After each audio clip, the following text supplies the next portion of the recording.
Welcome to Friday Beyond Spotlights, where we invite leading minds and game changers with incomparable experience and unique knowledge to come on our light-hearted yet informative show.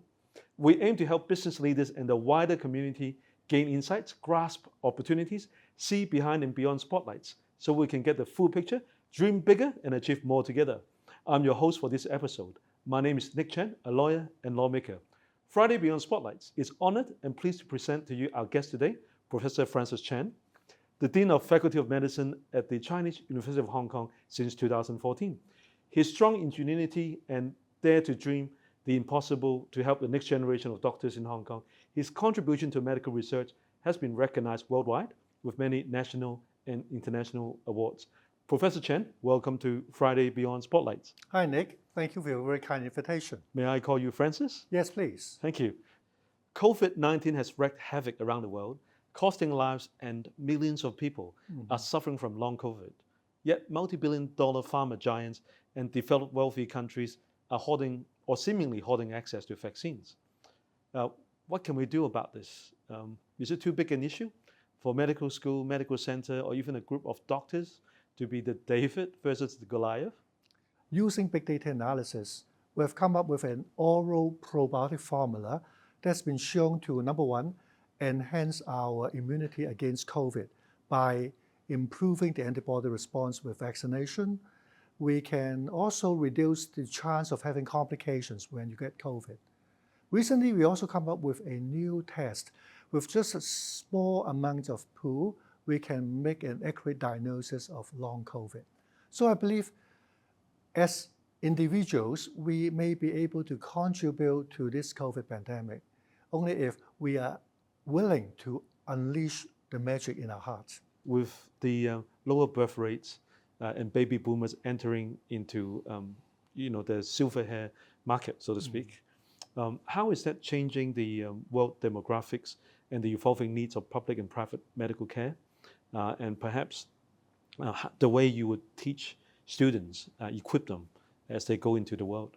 So what we need to teach our students and to prepare the society is that we need to have plans to achieve healthy aging. And importantly, with our innovations, can we achieve anti-aging? Anti-aging, what do you mean by that? Now, we all think about prevention is better than cure. We should try to prevent the onset of diseases with healthy lifestyle so that we can have more healthy aging. So what actually is aging? Aging is not just about having more white hair. Aging is some kind of, you can say, wear and tear of your genetic material. But the genetic material in our body is really some kind of very interesting interaction with the environment. If the environment is a better environment, I'm sure this aging process can be stopped and sometimes can even be reversed. Like myself, I am a researcher in the gut microbiome, which is the second set of genome in our body. I can tell you, our whole body genome is only about 1% of the total genome in our body. 99% of the genome belongs to the gut bacteria. So if we can modify our gut bacterial genomes, there's always hope that we can reverse this aging process. As the world changes, how are we adapting at the school, the Faculty of Medicine, in the way we teach students and prepare them for the life ahead? Right. Now, conventional medical school focuses on knowledge and skill transfer. While this is bread and butter in terms of the vocational training aspects, but I believe in order to prepare our next generation young doctors for this global challenge, they need to have an international perspective. They need to have an innovative mindset, and they need to have a very strong sense of humanity. This is all medicine about. So in fact, some 10 years ago in CUHK, we have started this, what we call the GPS program. GPS stands for the Global Physician Leadership Stream. We want to nurture a generation of young doctors who have these kind of attributes in order to face the challenges that we are going to have in the years to come. Francis, Hong Kong is, of course, a leading financial center in the world. But I hear your friends are talking about they want to bank with you. At CUHK, I hear you're starting 2 banks. Are they virtual banks, or what kind of banks? Now I'm advocating, actually not only advocating, but I'm actually doing these 2 very big projects. One is to develop a biobank Right. of important bodily specimens.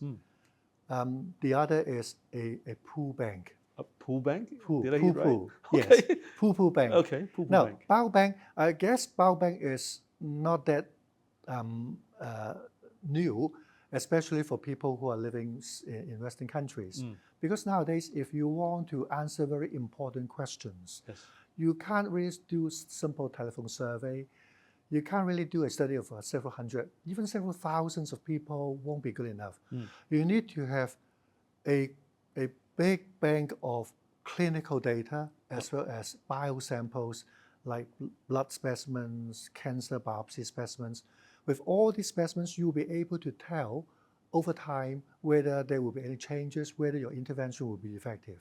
So this kind of biobank, which is currently lacking in Hong Kong, is really a matter of priority.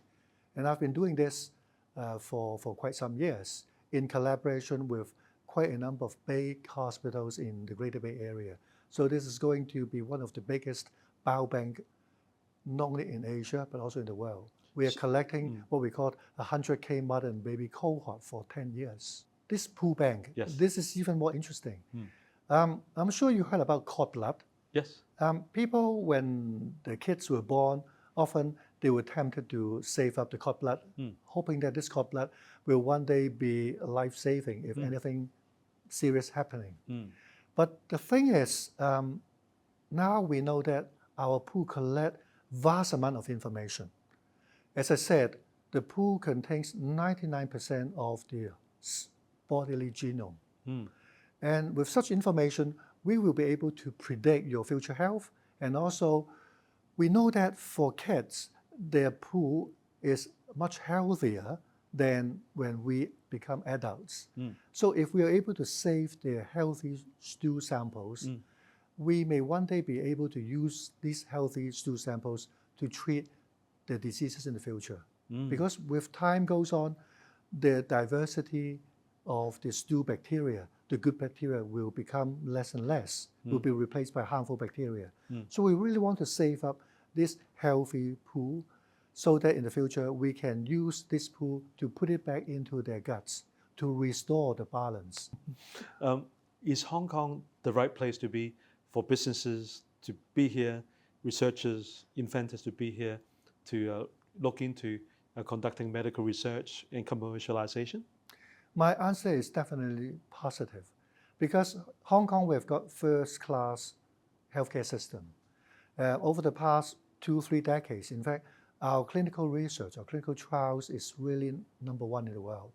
And therefore, we do have the infrastructure to carry out important clinical trials, whether we're talking about clinical trials initiated by local researchers or those trials sponsored by big pharmas.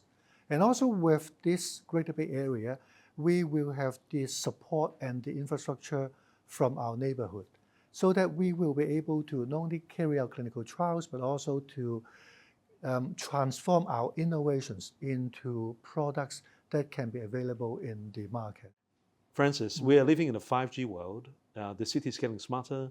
We'll be living in a very well-developed smart city soon. How is the medical profession adopting technology in hospital care and beyond? Can you share a few developments with us? Hong Kong's healthcare system is really world-class.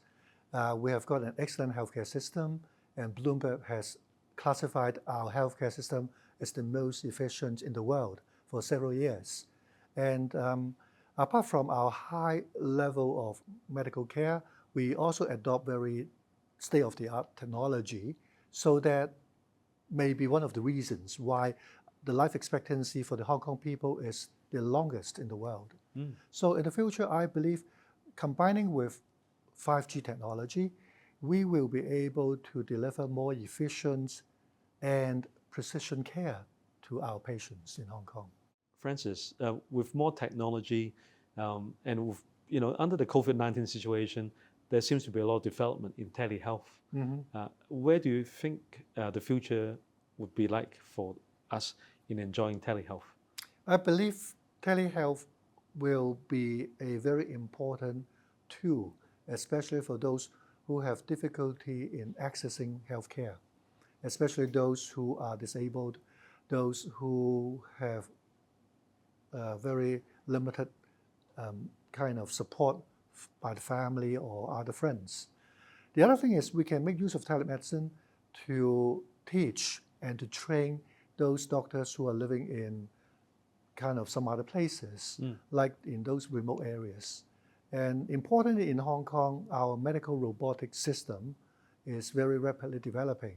And I believe one day we may be able to use 5G, not only to train doctors to do kind of surgery, but also to use 5G to do remote surgery in some other remote areas. So this is a distinct possibility in the near future.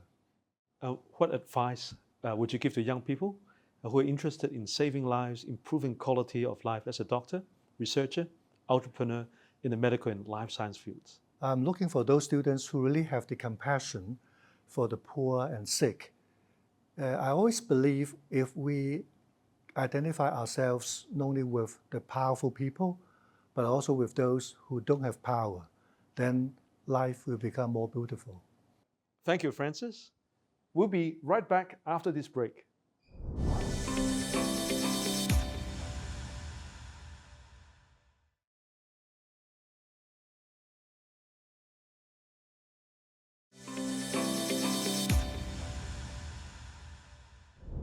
Welcome back to Friday Beyond Spotlights. We have with us today Professor Francis Chan. Professor Chan is the Dean of the Faculty of Medicine at the Chinese University of Hong Kong. During his tenure as Dean, he raised a global ranking of CUHK to be first in Hong Kong, second in Asia, and 29th in the world.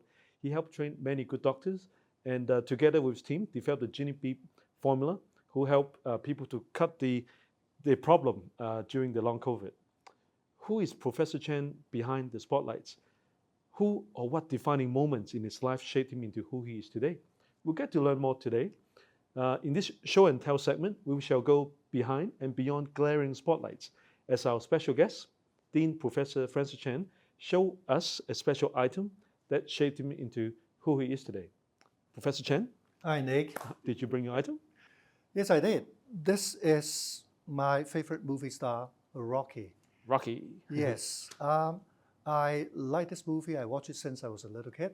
And this movie is very inspirational to me. I very much identify myself with Rocky in that I was born in a very poor family. When I was a little boy, I didn't have a chance to study in one of the local famous schools.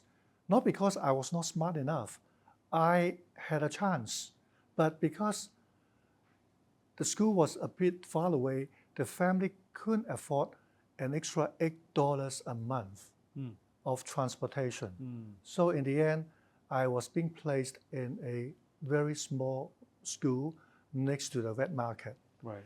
So people always talk about losing at the starting line. To me, when I was a boy, I know nothing about the starting line. I thought all my life I lost at the starting line. I never had a chance to study in the famous local school. When I had a chance to study medicine, I was choosing between the very well-established medical school in Hong Kong U versus the brand new medical school in CUHK. Most people would go for the well-established medical school because you couldn't lose. But in those days, I surprisingly made a very brave decision to choose to study in that brand new medical school in CUHK. Why? Because I don't believe in this starting line. I don't believe path is well established for those people who dare to dream. And therefore, I chose to study medicine in CUHK. Life was tough because as one of the first few batches of graduates, I have to do a lot of things by myself. I belong to the minority. I was being alienated. And, but I'm never afraid of failure. Even when I became the Dean of Medicine about 10 years ago, my life was still full of challenges and I faced failures again and again. But I remember this movie, Rocky once said, life is not always sunshine or rainbows. Life can be pretty nasty. It's not how hard you can hit. It's about how hard you can get hit and still keep moving forward. And therefore, I believe this is really my motto. And therefore, I fight all my life. And I believe if you are not afraid of failures, then one day you will be successful. And I believe because I fail again and again, therefore I am successful. You're a very humble man. Now, why would you say, even as a dean of medicine, you've had repeated failures? What do you mean by that? I remember when I first took office as dean, my first important mission is to reinvent the medical curriculum. I believe medical education is much more than just vocational training. I believe it is important to nurture the next generation of doctors to have international perspective, be innovative, and uphold humanity. And with this new program rolling out, at that time I was heavily criticized for coming up with a kind of new strategy in order to attract or to steal students from another medical school. So at that time, because of my lack of this political wisdom, I was heavily criticized, and then I was forced to suspend this new program. It was such a failure in that my friends told me, Francis, you forget it. This program, you have no chance at all. But I tell myself, if this is something really good for our next generation, why should I be bothered? Why should I be afraid of having just one or two hiccups in my life? So I continue. I believe this is really good for the young generation. And with years of hard work, finally this program has become the #1 top program in Hong Kong, attracting the best of the best students. Another example is about promoting colorectal cancer screening in Hong Kong. When we first started this program some 20 years ago, at that time colorectal cancer was not all that common in Hong Kong. Right. But in terms of the rate of the rise in the cancer incidence, that was #1. Colorectal cancer is entirely preventable. But at that time, few people appreciate the importance. They thought, forget it. It's not important. It's never a priority. We apply for research grants. We apply for donations. None were successful. But I told myself, if this is really important, we should not give up. We persevere. I remember in those days, I went to those restaurants, traditional Chinese restaurants during lunchtime, trying to teach and promote colorectal cancer screening to those doctors. I was talking, they were eating, never paid attention to me.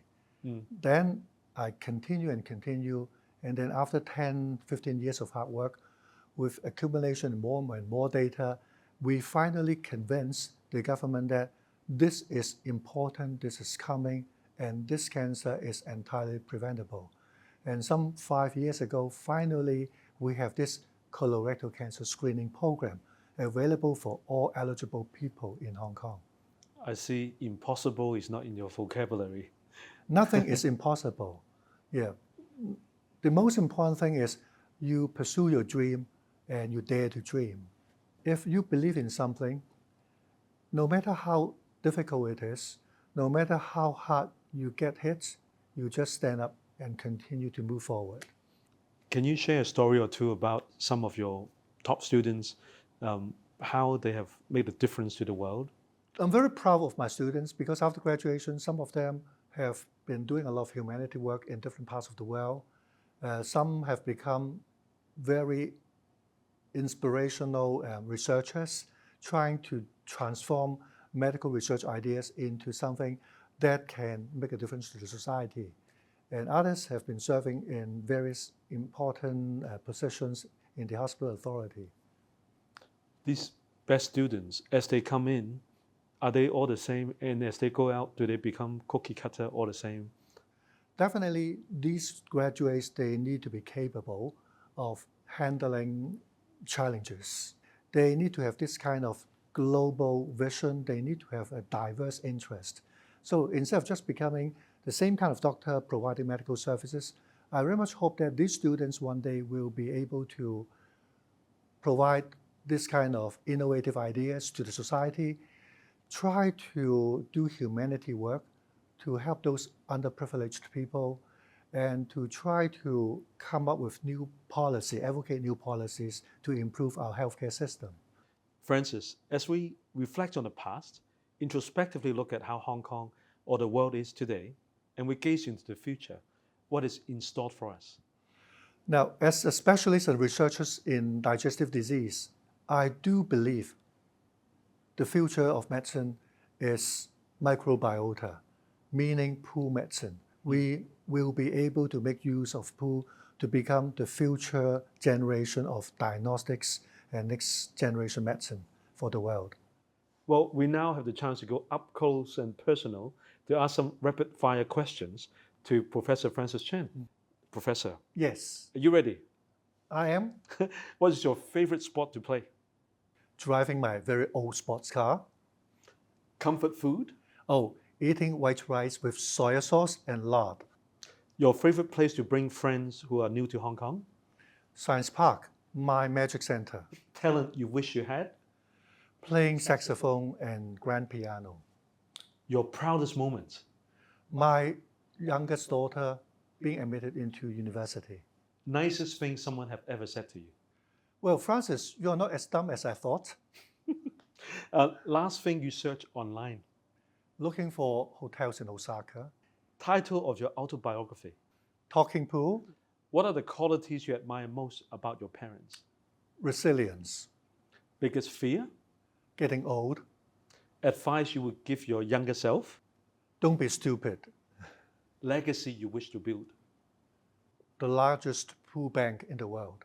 How will Hong Kong look in 5 years? Hong Kong will become a center of excellence in medical innovation. Thank you. That's all the time we have today. Thank you for joining us on Friday Beyond Spotlights. Francis, thank you so much for showing me around your lab today. Well, Nick, this is the place, the biggest pool bank in Hong Kong, where we screen a lot of potential donors. Nick, if you Francis. don't mind, may I collect your poo In the name of science, for mankind? for mankind. To everyone out there, please give me your poo. Thank you.